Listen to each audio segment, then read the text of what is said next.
The desert changed for Jack McGraw the moment he offered his last tin cup of water to a dying Apache girl. He had no idea that a single act of mercy would spark a war that would hunt him to his last breath. The desert shimmered, heat rising in waves under a late summer sun. 1878, New Mexico territory. Land stretched wide and empty, sagebrush, red dust, and the promise of hard living. Jack McGraw rode along his ranch's southern fence line, his hat pulled low, thoughts as heavy as the sky. Life had been nothing but chores and silence since the war. He preferred it that way. No neighbors, no noise, just him, his horse, and the wind. Then he saw movement by the creek. At first he thought it was a coyote dragging something, but as he drew closer, the shape resolved into something human, a young woman, Apache.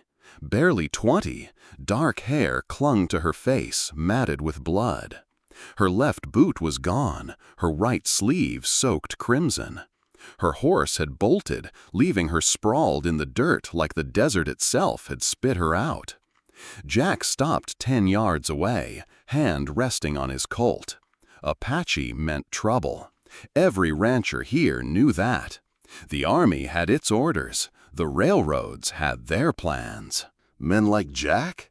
They just tried to survive between the two. But there was something about her, something that didn't fit the stories he'd grown up hearing.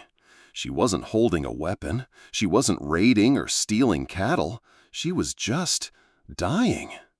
He swung down from his saddle, boots sinking into the soft sand. His shadow fell across her face. Her eyes fluttered open, black and fierce even in pain. "Don't let them find me," she whispered, voice barely a rustle of dry grass. Jack froze. Them? Whoever they were, they'd left their mark. Burns on her hands, a bullet grazing her ribs. A sane man would have walked away. He almost did.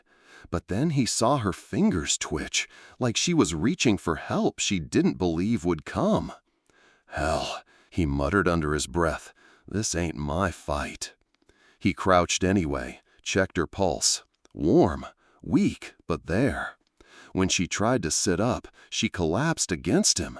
She weighed next to nothing, like a half-broken bird. He sighed, shifted his rifle to his back, and lifted her onto his horse, Dusty. The wind carried the scent of distant rain, mixed with something else. Smoke. Trouble had a smell out here. Jack glanced over his shoulder, scanning the horizon. That's when he heard it. Hoofbeats. Distant, but coming fast. He tightened his grip on the reins. If whoever hurt this girl caught up, they'd find her in his care. And in these parts, that was enough to get a man killed. As he swung into the saddle, he whispered, almost like a prayer, "Lord, I don't know if you're still listening to the likes of me, but if you are, maybe steer me clear of whatever hell this is." Dusty snorted as if he knew better. They rode hard for the ranch. By the time Jack reached his land, the girl had slipped into unconsciousness, her head resting against his chest. He laid her gently on a cot in the tack room, the closest thing he had to a guest bed. He worked quick, cutting away her torn sleeve, washing the wound with whiskey. She didn't stir. Her face was pale, but etched with a defiance that wouldn't fade, even at death's door. Jack's hands paused. He'd seen that look before, on Sarah, his wife, just before the fever took her. It hit him like a punch, but he pushed the memory down. He sat back, breathing hard. Outside, the wind rattled the barn door, and somewhere beyond his property line, the hoofbeats lingered. This wasn't just bad luck. It felt like something bigger, a storm rolling in, the kind of trouble a man can't just fence off. The girl's breathing was shallow, each inhale a struggle. Jack set a lantern on the table, its light flickering over the rough wood walls. He grabbed a clean rag, soaked it with warm water, and wiped the dirt from her face. She was young, perhaps 20, but her skin bore the harshness of desert life. Sunburned cheeks, calloused palms, scars from work or war. When he cleaned the blood from her ribs, he saw the wound wasn't deep, just torn flesh from a bullet grazing her side. He'd seen worse in the war. He'd seen men torn open and still crawling forward. She stirred, eyes opening just enough to find his face. There was no fear in them, only a heavy, tired defiance. "You'll live," Jack muttered, "long as you don't bleed yourself dry." He tore another strip from his shirt and wrapped it tight around her. His fingers moved steady, but his mind raced. He poured a tin cup of water and held it near her lips. She drank in small sips, like someone who hadn't trusted water in days. "Name's Aiyana," she whispered, her voice cracking as if speaking hurt. Jack nodded once. "Jack." Aiyana studied him with unblinking eyes. "Why, you help me?" Jack looked away, jaw tightening. He could have said he didn't know. He could have said he didn't want to. But instead, his voice came out low. "Guess the Lord saw fit to throw you in my path. Maybe he's got his reasons. Maybe I'm just too stubborn to watch another soul die." The mention of God startled him. He hadn't said that name in years, not since Sarah. Not since the fever burned through his house like wildfire, taking the only good thing he'd ever had. He remembered the weight of her hand as it grew cold, remembered the way he'd knelt beside the bed, begging God to take him instead. He remembered the silence that followed. Jack blinked the memory away and focused on the girl. She tried to sit, wincing as the bandages pulled. Jack pressed her back down gently. "You need rest. Whoever's after you can wait." Aiyana shook her head, dark hair spilling across the pillow. "They'll come. They never stop." Her words dropped like stones in his gut. "Who's they?" "The men with black coats," she whispered, "red scarves on their horses. They killed my brothers, burned our camp. They hunt for me because I know what they did." Jack felt something twist inside him. Black coats, red scarves. That sounded like Briggs' crew, the worst kind of trouble, railroad guns for hire. If they were after her, it meant blood and fire were on the way. He rose, stepped to the window. Moonlight silvered the yard outside, the corral fence throwing long shadows. It was quiet, too quiet. Even the coyotes had gone still. Jack gripped the window frame, fingers white. Aiyana's voice echoed behind him. "They think we stole silver, but it's their lie, their crime." He turned, the lantern light catching the edge of his face, making him look older, harder. "Why you?" he asked. "Because I saw them," she said simply. Her eyes didn't flinch. "And because my father is running wolf. They want him broken. I'm how they'll do it." Running wolf. The name carried weight even Jack respected. The Apache chief who'd fought tooth and nail to protect his people, but never spilled blood without reason. Jack felt the air tighten around him, like the night itself was holding its breath. Outside, the wind picked up. A door creaked on its hinges. He could almost hear the faint drumbeat of horses in the distance. Jack's hand hovered near his rifle. He didn't know if Briggs and his men were out there yet, but it felt inevitable. He glanced back at Aiyana, her face pale but unbroken. The question hung heavy, no answer coming, just the lonely rattle of desert wind against the walls. If you found this helpful, a quick like really helps us keep creating. The first sound came just after midnight, a distant thud, steady as a drumbeat. Hoofbeats. Jack had been sitting by the tack room doorway, rifle across his knees, watching the girl's chest rise and fall in sleep. He didn't need to look outside to know trouble was coming. Out here, a man learned to read the land like a book, and those hoofbeats meant one thing: riders. Too many to be friendly. He stood, checked the chamber of his Winchester, and whispered toward the cot. Stay quiet, Aiyana. Don't move unless I tell you. Her eyes snapped open. She sat up, clutching her side, and the fear in her face confirmed what Jack already suspected. She knew who was out there. By the time Jack stepped onto the porch, he saw them coming through the moonlight.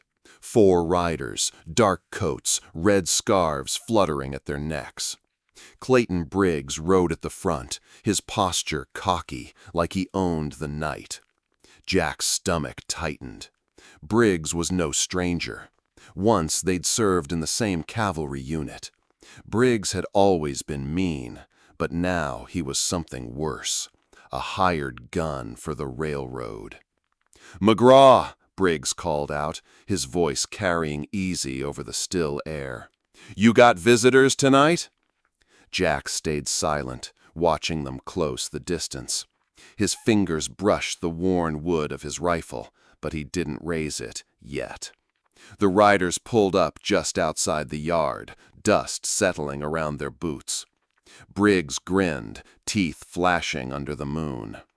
"Word is an Apache girl was seen bleeding by the creek. Pretty thing, dark hair, maybe 20 years old. You wouldn't know anything about that, would you?" Jack's face didn't move. "Ain't seen a soul all day, just fence lines and cattle." Briggs chuckled, but his eyes stayed sharp. "You sure?" "'Cause I'd hate to think you're hiding her. I'd be, unwise. She's worth a pretty bounty. Railroad wants her alive. Claims she's got something that don't belong to her." Jack's jaw tightened. "Ain't my business what the railroad wants." Briggs leaned forward in his saddle. "Everything out here's the railroad's business. They pay me to clean up messes. And that girl, she's a mess." The silence between them stretched. Somewhere behind Jack, a barn door creaked in the wind. His mind raced. If Aiyana so much as breathed too loud, they'd know. Briggs's smile faded. "Tell you what, McGraw, I like you. We go back, don't we? You tell me where she is, and I'll make sure no harm comes to your ranch." Jack's voice was low, cold. "Ain't nobody here but me and Dusty. You want to look, you're stepping onto my land, and I don't take kindly to trespassers." Briggs's eyes narrowed. His hand hovered near the revolver at his hip. For a long second, no one moved. Then one of the riders spat into the dirt. "Boss, he's lying. I smell smoke, fresh, like someone's been patching wounds." Jack's pulse spiked. He shifted his weight slightly, rifle ready. "You boys got 2 choices," he said, voice like gravel. "Ride out now, or find out how fast I can drop 4 men before the first one hits the ground." The threat hung heavy. The riders glanced at each other. Briggs smirked, but Jack could see the flicker of doubt. Finally, Briggs tipped his hat. "All right, cowboy, we'll ride for now, but you and me, we ain't done. You see that girl, you tell her Clayton Briggs is coming, and when I come back, I won't be knocking." They wheeled their horses, hooves pounding into the dark, leaving only the dust and the promise of trouble. Jack waited until they disappeared over the ridge before lowering his rifle. Inside, Aiyana was sitting upright, eyes wide. "They know," she whispered. "Yeah," Jack said, his voice hard. "They'll be back, and next time they won't be asking." He poured a shot of whiskey, downed it, and looked at her. "If you're staying here, girl, you better tell me everything. 'Cause if we're gonna fight your war, I need to know what the hell I'm up against." The night outside had gone dead quiet, but the storm was only just beginning. The lantern hissed as Jack turned up the wick, its glow spilling across the small room. Aiyana sat hunched on the cot, clutching the edge of the blanket. Her dark eyes followed Jack's every move, measured, guarded, but no longer afraid. "You owe me the truth," Jack said, leaning against the table. "Those men don't come knocking unless there's money or blood in it. What's their real game?" Aiyana looked down at her hands, fingers tracing the scars on her wrists. "They work for the railroad," she said softly. "Clayton Briggs is their hound. They kill and burn so the company can claim our land. Then they blame us, call it Apache raids." Jack frowned. He'd heard rumors, settlers found dead, ranches torched, and the railroad men always had a neat story: savage attacks, revenge raids. But looking at her, he felt the story cracking. "My father, Running Wolf, made peace once," Aiyana continued. "He signed a treaty near Fort Stanton. He thought it meant safety for our people. But the silver mines came, and greed came with them." Her voice sharpened. "3 days ago, the railroad's men attacked a supply wagon. White men dressed as warriors. They stole silver and left bodies. They wanted war. I saw them. They didn't know I was there." Jack's grip tightened on the rifle resting against the table. "So they're hunting you because you saw the truth?" Aiyana nodded. "If I speak, their lie dies. My father still believes there's honor in their words. If they kill me, there's no witness, no reason for anyone to believe." Jack took a long breath. The railroad had been pushing deeper every year. Landowners who stood in the way got bought out or buried. He'd kept his head down, hoping to avoid trouble. But now trouble was sleeping under his roof. "What's that pendant you showed me earlier?" Jack asked. Aiyana reached for the carved silver disc on the table. She held it up, the firelight glinting off its etched surface. A circle with a rising sun, and beneath it, a line of horses running. "This was my brother's. He took it from one of the men who killed him. It has the mark of the company, a stamp only the railroad uses. Proof they staged the raid." Jack stared at it. The mark was clear. A hammer and spike, the railroad's emblem. A chill crawled through him. If she was telling the truth, and he believed she was, this wasn't just some border dispute. It was murder wrapped in profit. Aiyana's gaze met his. "Briggs will come back. He doesn't want me alive. He'll burn this place if he thinks I'm here." Jack looked around his small ranch, fences, barn, the cattle he'd spent years raising. He'd built this life with his own hands after the war, thinking he could keep the world out. Now the world was knocking, with guns loaded. "You ever shoot?" he asked. She tilted her head, confused. "A gun," Jack clarified, grabbing the Colt from the table. "You know how?" Aiyana's lips tightened. "Bow and arrow, yes. Your guns? Not so much." Jack sighed, handing her the revolver. "Then you'll learn, 'cause if they come for you again, we'll be ready." For a moment, neither spoke. The night outside was heavy, silent but charged, like the desert was holding its breath. Jack broke the quiet. "Why me? Out of all the creeks you could have fallen by, why here?" Aiyana gave him a faint smile. "Maybe the Great Spirit brought me. Maybe your God, too." The words made Jack pause. He hadn't thought about God in years, not since Sarah. But something about this felt bigger, like someone, somewhere, had decided his days of hiding were over. He walked to the door, staring into the dark horizon. "Briggs will be back at first light. He'll bring more men. We can't just sit here." Aiyana stood, wincing as the bandage pulled. "Then we go to my father. If Running Wolf knows the truth, he can fight back. But it's a long ride. Dangerous." Jack nodded slowly. "Dangerous beats waiting to die." He turned to her, his expression hard. "You'd better get some rest, girl. Tomorrow we ride." The first light of dawn cut across the desert like a blade. Jack stood on the porch, cup of coffee in hand, watching the horizon. The air was too still. Even the birds hadn't started their morning calls. He felt it deep in his bones. Today would be trouble. Behind him, Aiyana moved quietly around the tack room, gathering what little she owned: the silver pendant, a leather satchel, a few herbs wrapped in cloth. She still looked pale, but her eyes were steady. "Sun's not even high," Jack muttered, "but I'd bet Briggs is already saddled and coming hard." Aiyana nodded, clutching her satchel. "He won't stop. Men like him, they don't know when to quit." Jack gave her a long look. "Neither do I." By mid-morning, Dusty started stamping and blowing hard.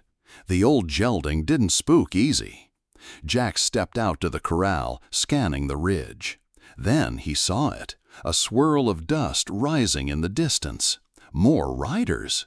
At least 8, maybe 10. "Damn," he whispered. He rushed back inside. "They're coming, twice as many as last night." Aiyana's jaw tightened. "We can't stay here." Jack grabbed his saddlebag, checking the rifle rounds. "Wasn't planning to. We'll head north, cut through Dead Creek Canyon. Harder for horses to follow us there."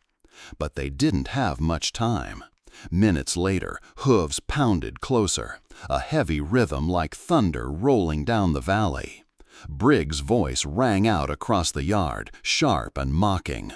"McGraw, I told you I'd be back, and I see your barn's still standing. That's about to change." Jack stepped onto the porch, rifle in hand. "This is my land, Briggs. You want to fight, you're welcome to start it. Just know I'll finish it." Briggs grinned from atop his black stallion. "You really think you can hold me off? We got the numbers. 10 rifles against 1 stubborn rancher. Don't make this harder than it has to be." "Hand over the girl." Jack raised his rifle halfway, eyes locked on Briggs. "Ain't gonna happen." The gang shifted uneasily.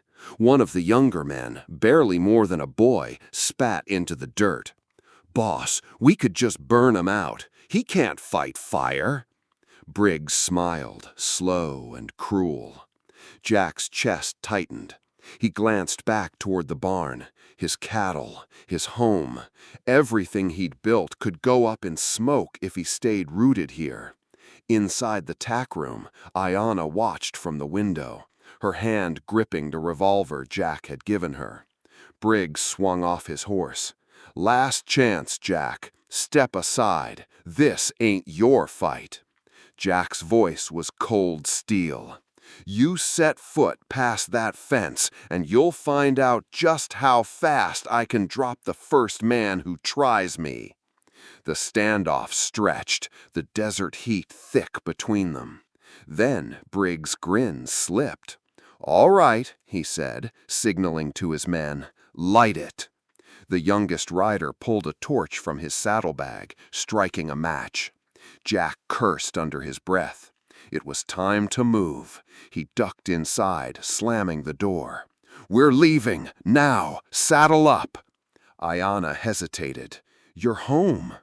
"Better a home burned than 2 graves dug," Jack cut in. He grabbed the satchel of bullets and threw her a canteen. "You ride Dusty, I'll take the bay." Within minutes, they bolted out the back of the property, staying low behind the ridge as smoke began to rise. Briggs' men shouted, realizing too late that their prey had slipped the net.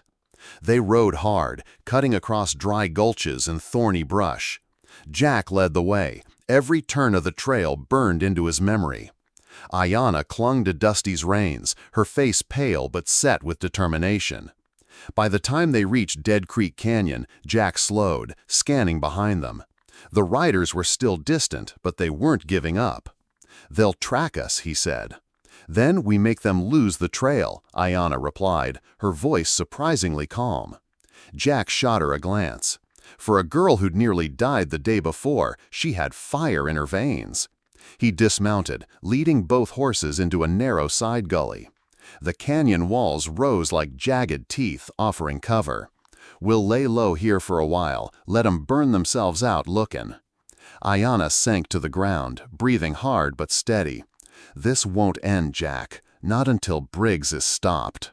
Jack stared out toward the ridge, fingers tightening around his rifle. Then I guess we stop him. The canyon was quiet, but not the kind of quiet Jack liked. It wasn't peace. It was the sharp stillness of something waiting to happen. He crouched behind a cluster of mesquite bushes, watching the horizon, while Aiyana rested under a shaded ledge. His heart still hammered from the chase, though they'd shaken Briggs' men for now. The smell of smoke from his burning barn still clung to his clothes, a bitter scent mingling past and present. Jack closed his eyes, and suddenly he was back there. Another fire, another night. Sarah, his wife, coughing on their cabin floor, fever eating her alive. He'd tried everything, boiling water, old remedies, prayers whispered until his throat burned. None of it saved her. He remembered holding her hand, rough calluses against her soft skin. "Don't let the darkness take you too, Jack," she'd whispered with the last of her strength. He'd buried her at dawn, a single wooden cross on the hill. After that, Jack stopped praying, stopped caring. He told himself the Lord had turned his back on him, so he turned his back too. But now, watching Aiyana asleep under his jacket, something stirred, like God had thrown another test in his path. He hated that feeling. Aiyana's voice cut through his thoughts. "You keep staring at the horizon like it's got answers." Jack blinked, shaking the memory loose. "I've seen enough trouble to know when it's coming." She sat up slowly, adjusting the bandage on her side. "You've lost someone," she said, matter of fact, like she could see through him. Jack didn't answer right away. "Yeah," he finally said, "lost just about everyone who mattered." Aiyana tilted her head. "Then why risk yourself for me? You could walk away. Let Briggs take me. No one would blame you." Jack let out a humorous laugh. "Maybe I'm tired of walking away. Maybe I've been running from the wrong fights all these years."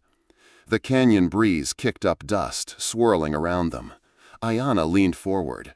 "Clayton Briggs, he won't stop. He's done this to other families, other tribes. If we don't end it, more will die." Jack glanced at her, really seeing her this time. Not just a wounded girl, but a survivor. The kind of fighter Sarah would have admired. "You want revenge?" he asked. "I want truth," she said firmly, "and justice. If God listens to you, maybe he listens to me too. Maybe he brought us together for that." The words hit him harder than he expected. God, justice. He'd stopped believing in both. But here she was, sitting under the desert sky, bleeding yet unbroken, talking like faith was still real. Jack stood, scanning the canyon ridge. "Briggs will find us by nightfall if we stay here. We need to keep moving." Aiyana frowned. "Where?" "Fort Stanton," Jack said. "I know a man there, a deputy named Cole. We served together in the war. If anyone can help prove what the railroad's doing, it's him."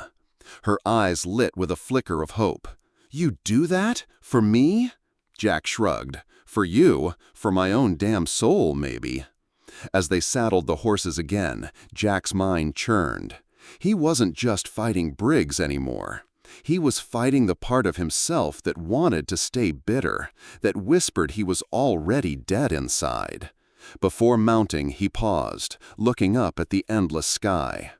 "Lord, I don't know if you're still out there, but if you are, give me the grit to finish this, and don't let me fail her." By late afternoon, they rode out of the canyon, keeping close to the rocks to stay out of sight.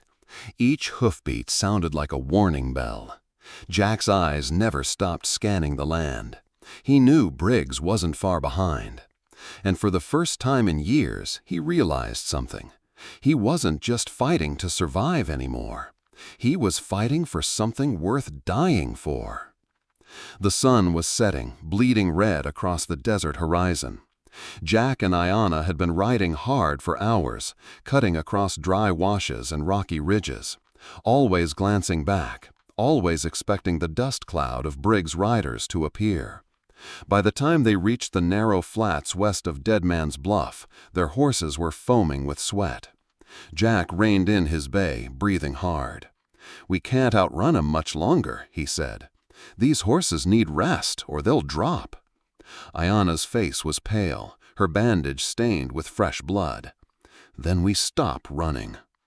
Jack looked at her, and for a moment he saw not just a wounded girl, but the steel of a warrior. "Stopping means fighting," he said. She nodded once. "Then we fight." They led the horses into the cover of a rocky outcrop. The area was a maze of jagged boulders and dried mesquite, a good place for an ambush if you had the stomach for it. Jack did. He laid out their supplies: 2 rifles, a half-empty box of bullets, Aiyana's bow, and a handful of arrows. "Not much," he muttered, "but it'll have to do." Aiyana knelt nearby, setting flint and steel to some dry grass.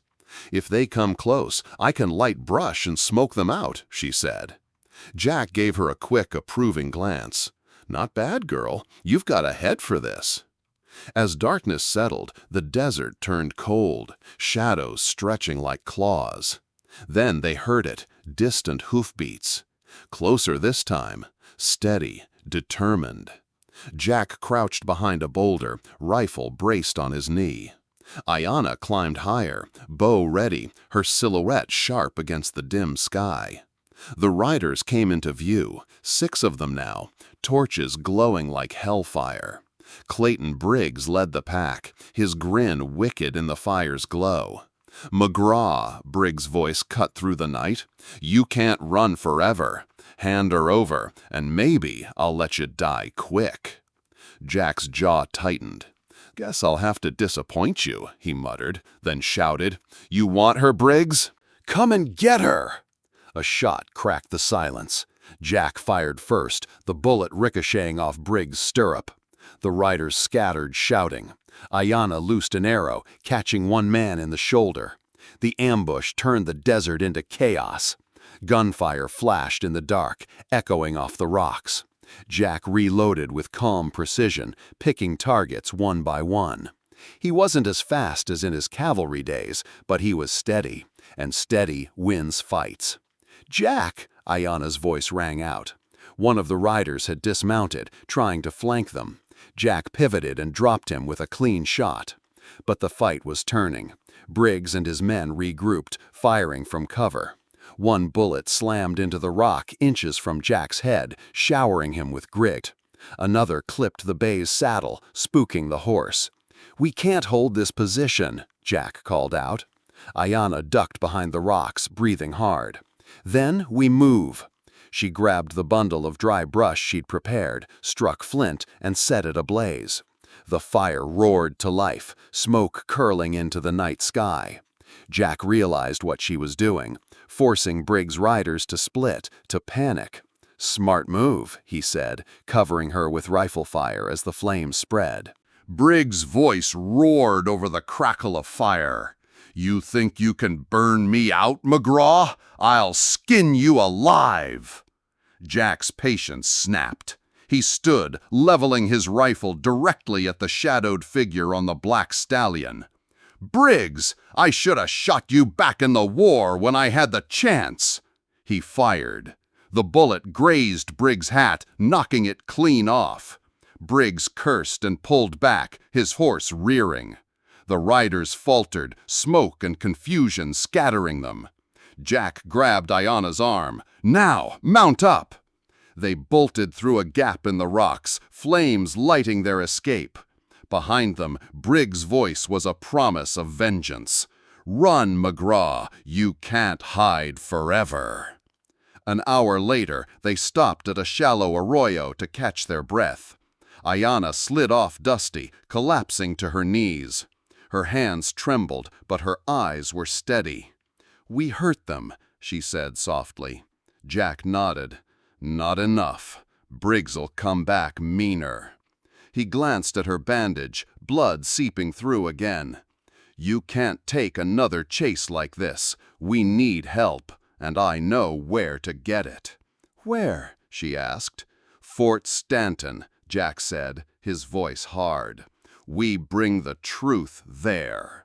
But if Briggs finds us first, he let the thought trail off. Aiyana met his gaze. Then we fight again. Jack looked at her for a long moment, then smiled grimly. You're something else, girl. Let's hope we live long enough to see dawn. If you're still watching right now, drop a 1 in the comments so I know you're still with me on this journey. The sky was black velvet when Jack spotted the bridge, an old wooden crossing over a dry gulch. Locals called it Dead Man's Bridge, and for good reason. The boards were warped and split, creaking under the weight of a single horse. This is it, Jack said, reining in his bay. We make our stand here. Aiyana looked at the bridge, then at him. It won't hold them all. It doesn't have to, Jack replied. It just has to hold long enough for me to even the odds. They set up quick. Jack placed his rifle on a makeshift rest, 2 broken planks nailed to the side rail. He handed Aiyana his revolver. Stay low. If they get too close, you shoot. She nodded, though her hands trembled. And you? Jack cracked a grim smile. I'll keep them busy. The first sound came minutes later. Distant hoofbeats, rolling like thunder. A cloud of dust appeared on the horizon.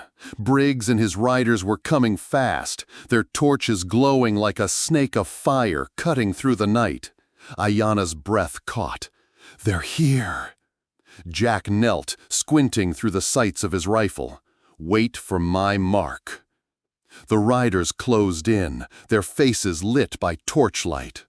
Clayton Briggs rode up front, black hat pulled low, his grin wicked in the fire's glow. McGraw, Briggs called out, you've run far enough. Hand her over, and I might let you die quick. Jack's voice cut across the bridge, steady as iron. This bridge only holds one at a time. You step on it, you best be ready to fall. Briggs laughed. Big talk from a washed-up rancher. He raised his hand. Boys, burn him out! Before the order could land, Jack squeezed the trigger. The first shot rang out, echoing off the gulch walls. One rider dropped from his saddle, his torch rolling into the dust. The rest scattered, shouting curses. Aiyana flinched, but held her ground. Jack fired again, forcing them to take cover behind a cluster of rocks. Briggs' voice boomed. You can't stop all of us, Jack. You're just one man. Yeah, Jack muttered, loading another round. But one man with a good shot can ruin your whole day. He fired, the bullet clipping Briggs's hat clean off. Briggs snarled and ducked, nearly losing his seat. The gang regrouped, spreading out. 2 men tried to circle around, slipping down into the gulch. Aiyana spotted them. Jack, they're flanking! Take the revolver, keep 'em off me. She aimed, her hand shaking, and fired. The shot went wide, but close enough to spook the rider's horse. The man tumbled, cursing. Jack took the second one with a clean shot to the leg, dropping him behind the rocks. But ammo was running low. Jack checked his belt, only a handful of rounds left. We can't stay here much longer. Aiyana glanced down the bridge. Then we make them cross, one by one. If it breaks, they fall. Jack stared at her, then grinned. Not bad. Briggs, furious, pushed his black stallion forward. Fine, I'll do it myself. He spurred his horse toward the bridge, boards groaning under the weight. Jack waited, breath held. The bridge swayed, one board snapping under Briggs' stallion. For a moment, it looked like both horse and rider would plunge into the gulch. Briggs pulled back just in time, snarling. "Next time, McGraw," he growled, retreating. Jack lowered his rifle, but didn't relax. He's not done. He's just thinking of another way to kill us. Aiyana's eyes were fixed on the horizon, still glowing with torches. What now? Jack exhaled. Now we move before he gets smart. Jack led the horses off the bridge and into the brush, every sense on high alert. He knew Briggs wasn't retreating for good. That man didn't take failure well. "Briggs will circle around," Jack said, tightening Dusty's reins. "He'll wait until we're pinned between his men and the canyon." Aiyana kept pace beside him, her breathing sharp but steady. "Then we make sure he doesn't get the chance." Jack glanced at her, noting the determined glint in her eyes. She'd been quiet strength since the start, but now she was steel. "You got an idea?" She nodded. "Fire and wind. The canyon walls funnel both. If we set a trap—" Jack's brow furrowed. "You're thinking we smoke 'em out?" "Yes," Aiyana said. "If they're blinded, we slip through before they even know we're gone." They found a rocky hollow half a mile ahead. Jack knelt, laying out their remaining bullets, counting silently. 7 shots. That's it. Aiyana crouched beside him, gathering dry brush into a tight bundle. "I can start fires at both ends of the trail," she said. "Make them think you're still holding the bridge." Jack studied her plan. It was risky. Hell, it was suicide if they got the timing wrong. But it was better than waiting for Briggs to come back with more men. "You sure you can handle this?" Jack asked. Aiyana looked him dead in the eyes. "If I can't, none of this matters." The night deepened, stars sharp above the canyon. They worked in silence, Jack scattering hoofprints to confuse any tracker, Aiyana stacking wood near the bend. When everything was ready, Jack paused, watching her strike flint to steel. Sparks danced like fireflies. "You ever wonder," he said quietly, "why God puts us in places like this, fighting battles we didn't ask for?" Aiyana smiled faintly. "My people say the Great Spirit doesn't give answers, only paths. Maybe this is yours." Jack swallowed hard. For the first time in years, her words didn't feel like superstition. They felt true. The fires caught quick, orange flames licking up the canyon walls. Smoke billowed, curling into the night. Jack and Aiyana mounted their horses, staying low as the trap came alive. Minutes later, Briggs' men returned, drawn to the light like moths. Shouts echoed as they tried to figure out what was burning. Jack took aim from a ridge, firing one clean shot into the night. The bullet hit a torch, scattering embers. "Damn fools still here!" one rider shouted. "Spread out!" Briggs bellowed, his voice cutting through the smoke. That was the moment Jack had been waiting for. "Now," he hissed. They rode hard along the canyon's narrow spine, the fires hiding their escape. Hooves thundered on the packed dirt, the horses moving like they knew their lives depended on it. Briggs caught sight of them through the haze. "After them!" he roared. Shots rang out, bullets snapping through the smoke. Jack ducked low, urging the bay faster. "Keep your head down," he yelled to Aiyana. They burst out of the canyon and into the open desert, the moonlight silver on the sand. Behind them, Briggs' men coughed and cursed, still tangled in the confusion of fire and smoke. Jack slowed once they'd put a mile between themselves and the bridge. His heart was pounding, but a grim smile tugged at his lips. We bought ourselves time. Aiyana's face was streaked with soot, but her eyes were bright. "Not enough. He'll follow. Always." Jack nodded. "Then we make the next move count." The desert night was cold and sharp, every sound carrying far. Jack and Aiyana slowed their horses as they reached a small plateau overlooking the plains. The moon was bright enough to see tracks. hoofprints, deep and recent. Briggs' men were still behind them. "We need more than luck to get through this," Jack muttered. Aiyana scanned the horizon, her breath misting. "We might have more than luck," she whispered. "Look." At first, Jack thought it was just shadows moving, but then he saw them. Figures slipping out of the sagebrush, silent as ghosts. Half a dozen riders, their ponies moving in perfect unison. No torches, no sound but the wind. The one in front was tall, broad-shouldered, with braids streaked gray. "Running Wolf," Aiyana said, relief breaking through her voice. They met in the hollow of a dry wash. Running Wolf dismounted with the grace of a man half his age, his dark eyes fixed on Jack. "You brought my daughter," he said, his English clipped but clear. Jack nodded, tipping his hat slightly. "She would have died if I hadn't. Briggs and his boys are still on our tail." Running Wolf's gaze hardened. Briggs. He spat the name like poison. "He's taken enough lives." Aiyana ran to her father, but Running Wolf's attention returned to Jack. "Why help her?" Jack hesitated, then said, "Because someone had to. And maybe because I'm tired of watching good people bleed while men like Briggs walk free." Running Wolf studied him for a long moment, then nodded. "You have courage. We will need that tonight." The Apache warriors moved quickly, forming a silent perimeter around the plateau. Jack watched as they prepared, bows strung, rifles loaded, movements practiced and efficient. These were not raiders, they were protectors.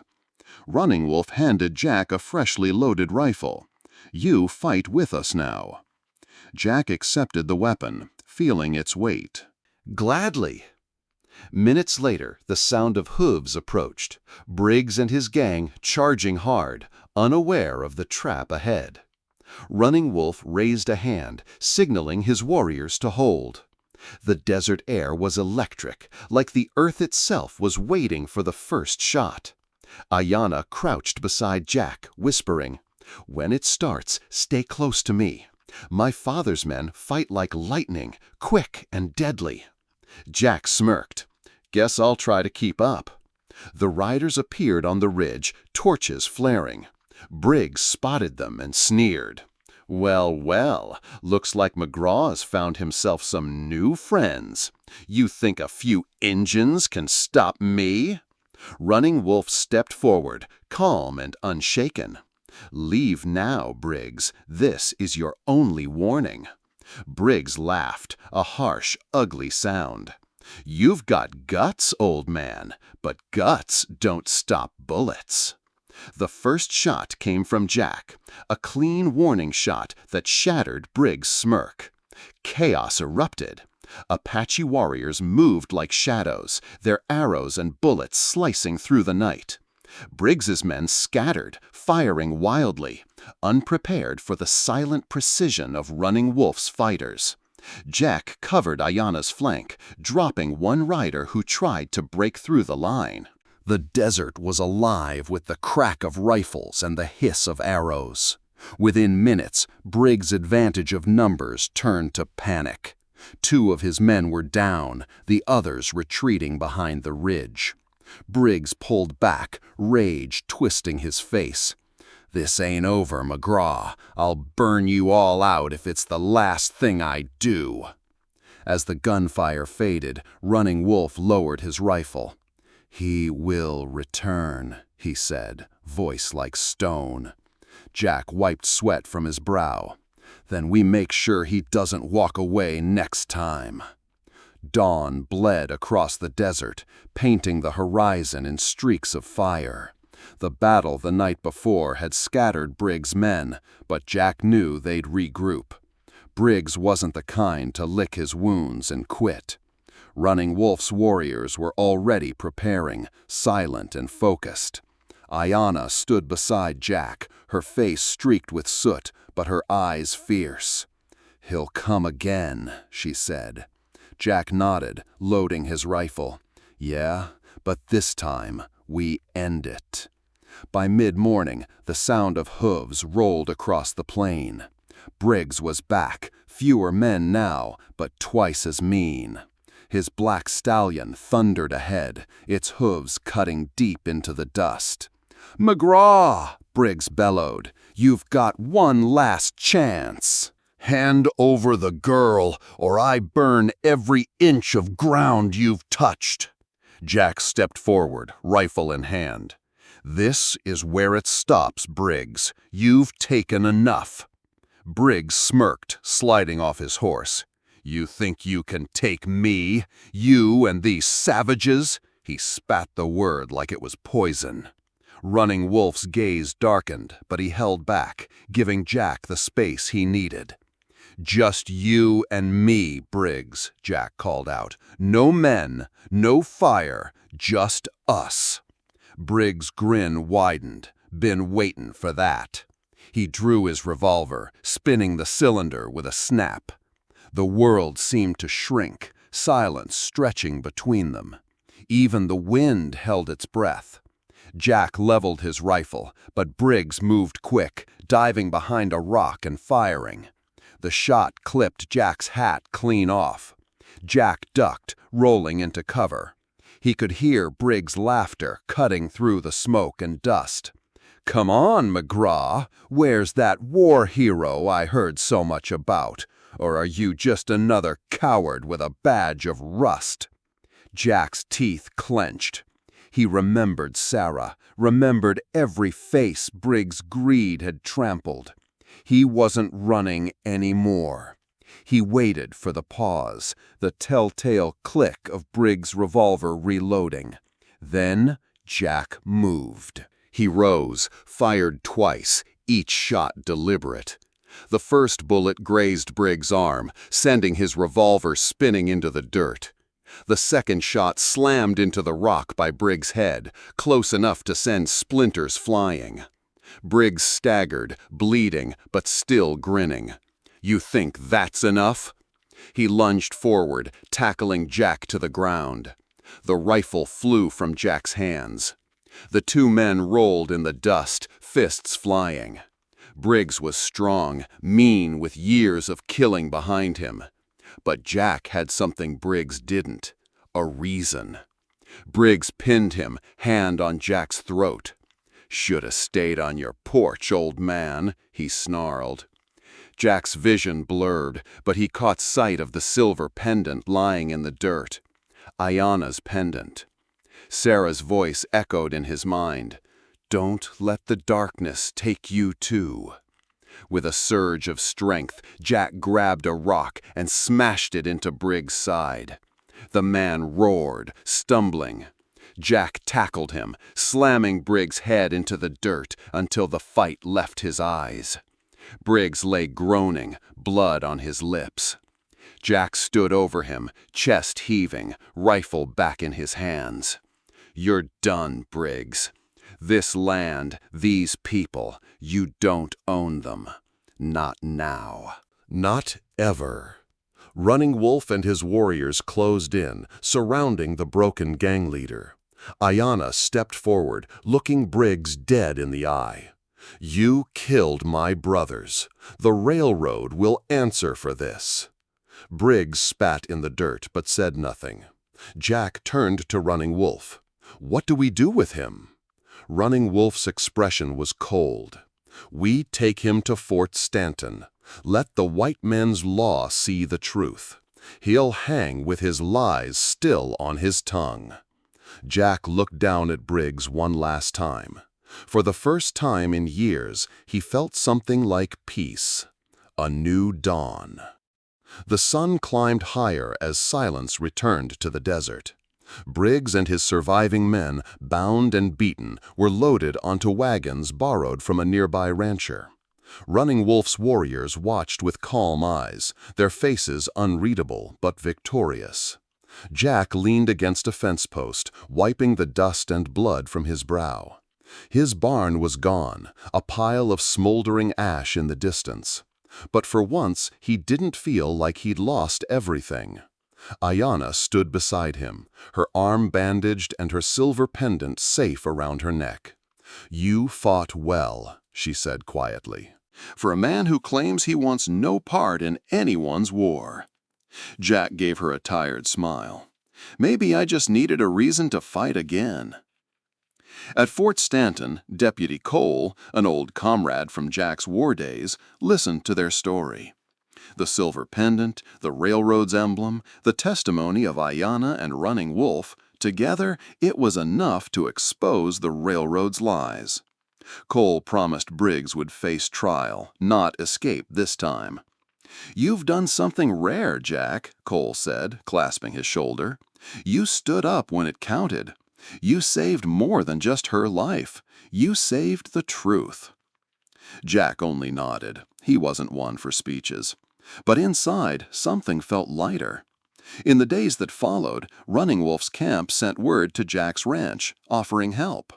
His barn would be rebuilt, stronger than before.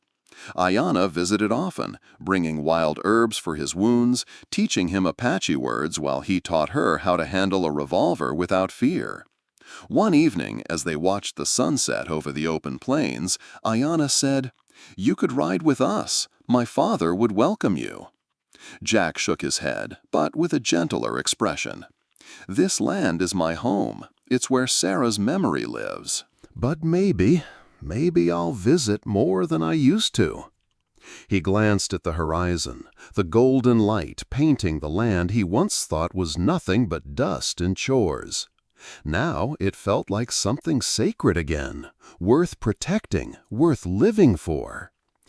"Guess God ain't done with me yet," Jack muttered, almost to himself. Aiyana smiled. Maybe he never was. The wind over the plains carried the scent of rain, a rare promise of renewal. Jack stood on the ridge, watching as the Apache campfires flickered in the distance. For the first time in years, he felt he wasn't just surviving, he was part of something bigger. Aiyana joined him, her steps quiet on the dry grass. She gazed at the horizon with the same intensity her father carried, but there was softness in her voice when she spoke. "You could have left me there, Jack, by the creek. Most men would have." Jack shook his head slowly. "Maybe I would have, once, back when I thought the world didn't need me anymore. But when I saw you there, bleeding, scared, something told me I couldn't turn away. Maybe it was Sarah's voice. Maybe it was God's." The words came out rough, but Aiyana nodded like she understood. "My father says the Great Spirit puts people in our path to test our hearts," she said. "You passed." Jack chuckled under his breath. "Don't feel like I passed anything. Lost my barn, nearly lost my hide." "You found yourself," she said simply. "That's harder to do." That night, they shared a small fire near what remained of Jack's ranch. Running Wolf had sent warriors to guard the area until Briggs' trial was set. The land was safe for now, but Jack knew peace was fragile. He looked into the flames and saw reflections of his past, of Sarah's gentle smile, of all the nights he'd cursed the sky for taking her. But now something shifted inside him. He realized faith wasn't about avoiding pain. It was about finding purpose, even when pain came. "I spent years thinking I was done," Jack said quietly. "But maybe the Lord wasn't done with me. Maybe he sent you, Aiyana, to remind me that a man's got more to give than just his fear." Aiyana placed a hand over his. "And maybe he sent you to remind me not all white men are like Briggs. Some can see with more than just their eyes." Jack's throat tightened, but he only nodded, eyes fixed on the fire. For the first time in a long while, he felt whole. Night descended, painting the desert in deep shadows. The last embers of Jack's burned barn glowed faintly on the horizon, but his heart felt lighter than it had in years. Beside him, Aiyana rode silently, her hair loose, swaying like black silk under the moonlight.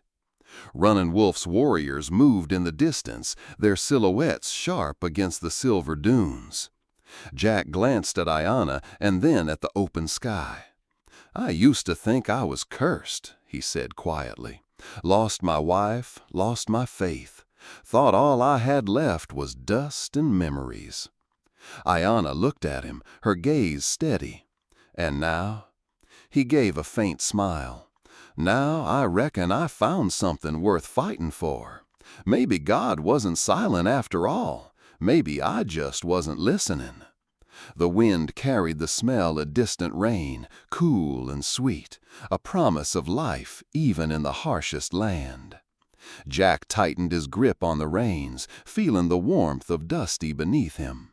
For the first time since Sarah's passing, he wasn't running from ghosts. He was riding towards something new. The West was still dangerous, still unforgiving, but tonight it didn't feel empty. Tonight he wasn't alone. By dawn, they reached a ridge that overlooked both Jack's ranch and the Apache lands stretching far beyond. The horizon burned gold, a new day spilling light across the wild frontier. Aiyana pointed toward the rising sun. "My people say the dawn is when the spirits speak," she said. "What do you hear, Jack?"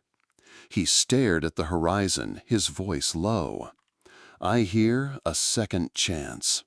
I hear Sarah telling me it's time to live again." Aiyana smiled, and for a moment the world felt quiet and whole. This is the essence of true Wild West stories. Tales of honor, redemption, and raw courage. Jack McGraw's journey isn't just about survival. It's about finding the heart to stand when the world tries to break you. If this story touched you, don't ride off just yet. The wild frontier has more secrets, more battles of faith and grit. Stay with us for the next chapter of courage and hope.